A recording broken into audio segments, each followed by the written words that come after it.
साल 1564 मुगल फौज का आतंक अपने चरम सीमा पर था। अकबर का काला साया गोंडवाना पर मंडरा रहा था। जिस दिन दिल्ली के तख्त पर अकबर बैठा, उस दिन से एक एक करके हिंदुस्तान के किले या तो राख हो गए या घुटनों के बल गिर पड़े। जिहादी झंडे लहरा रहे थे, हरम की हवेलियां बन रही थीं। लेकिन उसी दौर में जब हर ओर डर और गुलामी थी, तब एक औरत, हाँ एक अकेली औरत, पूरे मुगलिया सल्तनत को ललकार रही थी। कहानी है रानी दुर्गावती की।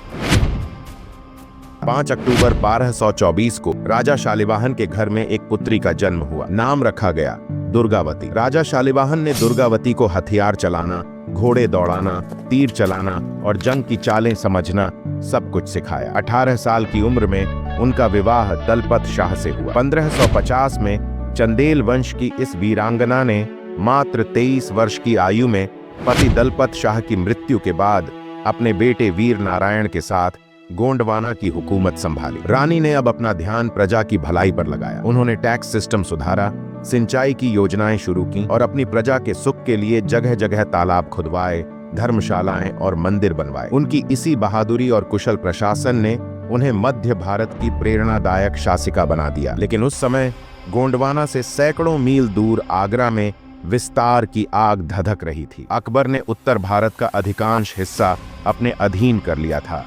दिल्ली, पंजाब सब उसके जिहादी झंडे के तले आ चुके थे। अब उसकी निगाहें मध्य भारत की उन स्वतंत्र और धनी रियासतों पर थीं जो अब तक मुगल साम्राज्य के अधीन नहीं आई थीं। अकबर की फौजों ने पहले ही मालवा की रियासत को रौंदकर अपने कब्जे में ले लिया था। अब कड़ा मानिकपुर के सूबेदार आसफ खान की लालची निगाहें गोंडवाना की अकूत संपत्ति पर टिकी थीं। उसके जासूसों ने सूचना दी थी कि गोंडवाना की शासिका रानी दुर्गावती विधवा है, उनकी सेना छोटी है। आसफ खान को लगा कि इसे हासिल करना आसान होगा और आसफ खान को अकबर का स्पष्ट आदेश था, गोंडवाना को मुगल साम्राज्य का हिस्सा बनाओ, वहाँ हमारा झंडा लहराना चाहिए। आगरा से उठा वो तूफान आखिरकार गोंडवाना के दरवाजे तक पहुंच ही गया। जंग से पहले आसफ खान का दूत अपने साथ मुगल सल्तनत का घमंड लिए रानी दुर्गावती के भरे दरबार में उपस्थित हुआ। उस दूत ने आसफ खान का फरमान पढ़ा। फरमान के शब्द तीखे और स्पष्ट थे। शहंशाह ए हिंद, अकबर का हुक्म है कि गोंडवाना राज्य बिना शर्त मुगल सल्तनत की अधीनता स्वीकार करे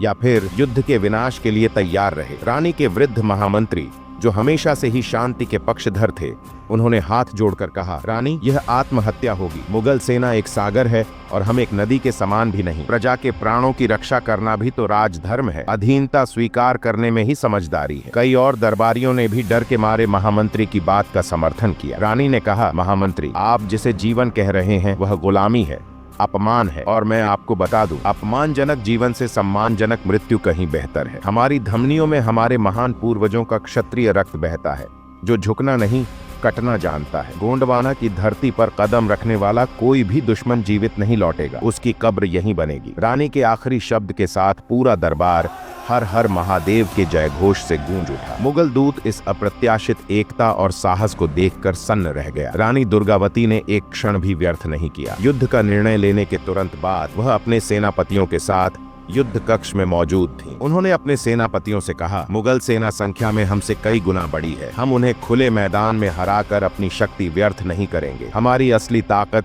हमारे ये जंगल और ये पहाड़ हैं। हम उन्हें उन संकरे रास्तों पर आने के लिए मजबूर करेंगे जहां उनकी विशाल सेना खुद उनके लिए बोझ बन जाएगी। जंग से एक रात पहले रानी दुर्गावती ने अपने पुत्र राजकुमार वीर नारायण को पास बुलाया। उसकी आंखों में देखकर कहा, बेटा मैं तुमसे एक वचन मांगती हूँ, न एक माँ के रूप में बल्कि गोंडवाना की रानी के रूप में। अगर कल मैं जंग के मैदान से न लौटूं और अगर मेरी सांसें तुम्हारे सामने थम जाएं, तो कभी मुगलों के सामने सिर मत झुकाना। मेरी राख को उनके खून से धोना या अपनी धरती पर अपना लहू बहा देना। हम सिर्फ मंदिरों में झुकते हैं, मुगलों के सामने नहीं। रानी दुर्गावती ने इस मुकाबले के लिए सबसे पहले नरई की घाटी को चुना। एक ऐसी तंग घाटी जो 3 तरफ से ऊंचे पहाड़ों से घिरी हो और एक तरफ उफनती हुई नदी बह रही हो। उस घाटी में दाखिल होने का सिर्फ एक ही संकरा रास्ता था, जहां से कोई कितनी भी बड़ी फौज हो उसे टुकड़ों में ही आना पड़ता। बस यही वो जगह थी जहां मुट्ठी भर सैनिक भी एक बहुत बड़ी फौज का रास्ता रोक सकते थे। आसफ खान अपनी सेना की संख्या देखकर हंस रहा था, लेकिन वह नहीं जानता था कि रानी ने नरई की संकरी घाटी में